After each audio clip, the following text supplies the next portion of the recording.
Sa laing balita de 26 anyos ga ulitaw napalgan kining patay dito sa Lungsus Balamban. Reports June 14. XFM Police Report. Police Report.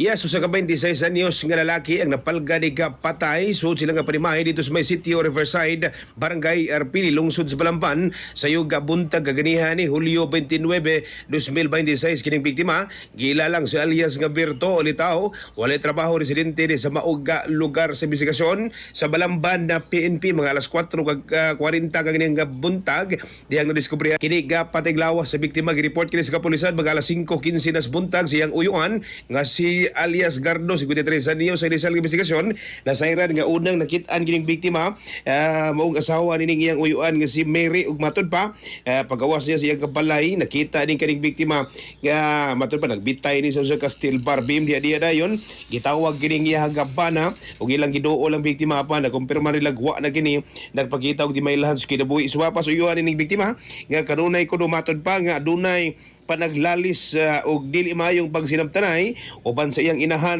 nga karon nagtrabaho sa gawas sa nasod kining biktima. Nadiskubrihan usab sa kapulisan kining usa ka suwat nga gidhuang gibili nining biktima ibabaw sa lamisa sud sa ilaga gipuy-an. Padayon pa karon investigasyon sa Balamban PNP aron matino sa pagtanang kahimtang na may kalabutan sa maog insidente.